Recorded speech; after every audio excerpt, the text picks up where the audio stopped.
شروع کرتی ہوں اللہ کے نام سے جو بڑا مہربان نہایت رحم کرنے والا ہے۔ ایک بار حضرت موسیٰ علیہ السلام نے رب کائنات سے سوال کیا، تو مخلوق کو پیدا فرماتا ہے اور پھر اس کو اپنے پاس بلا لیتا ہے، زندگی اور موت دینے میں تیری کیا حکمت ہے؟ اپنی ہی بنائی گئی مخلوق میں سے کسی کو جہنم اور کسی کو جنت کیوں بھیج دیتا ہے؟ سبھی کو ایک جگہ کیوں نہیں رکھا جا سکتا؟ اللہ تعالیٰ نے فرمایا کہ میں خوب جانتا ہوں کہ میں نے تجھ کو اس کے بارے میں علم دے رکھا ہے، لیکن تو نے مخلوق کو آگاہ کرنے کے لیے یہ سوال کیا ہے۔ یہ بات تو ظاہر ہے کہ کسی چیز کے بارے میں آگاہی ملنے کے بعد ہی کوئی سوال جواب کرتا ہے۔ علم ہی تو ہدایت اور گمراہی کا ذریعہ ہوتا ہے کہ کوئی بھی انسان ایک دوسرے سے ملتا ہے، پھر ہی ان میں دوستی اور دشمنی جنم لیتی ہے۔ غذا سے ہی انسان صحت مند اور بیمار ہوتا ہے۔ اے موسیٰ، تو ناواقف لوگوں کو میری حکمتوں سے آگاہی دلانا چاہتا ہے۔ یا باری تعالیٰ، ہم بھی اس علم سے انجان بن کر لوگوں کو جواب دیتے ہیں۔ اس پر خدا باری تعالیٰ نے جواب دیا کہ تم زمین پر کھیتی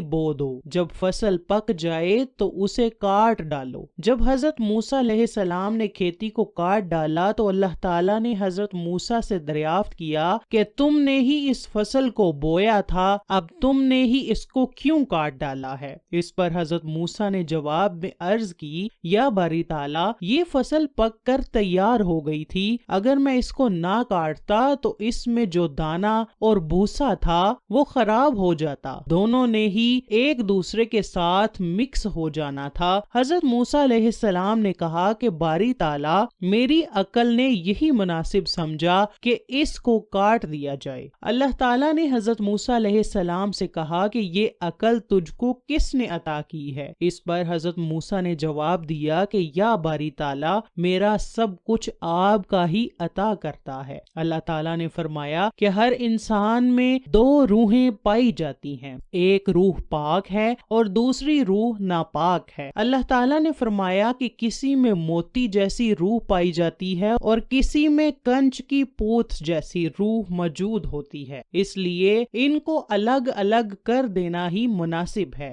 جس طرح گیہوں کو بھوسے سے الگ کیا جاتا ہے، ان میں سے کچھ نیک روحیں ہیں وہ جنت میں داخل کر دی جائیں گی، جو بری روحیں ہیں ان کو جہنم میں داخل کر دیا جائے گا۔ حدیث قدسی میں ہے کہ اللہ تعالیٰ فرماتا ہے کہ میں ایک پوشیدہ خزانہ تھا، میں نے چاہا کہ میں اپنی پہچان کرواؤں تو میں نے مخلوق کی تخلیق فرما دی۔ مخلوقات مظہر خداوندی ہے۔ انسان کے بدن میں جو موتی پائے جاتے ہیں ان کو ضائع نہیں کرنا چاہیے، بلکہ اس کی اچھے طریقے سے حفاظت کرنی چاہیے۔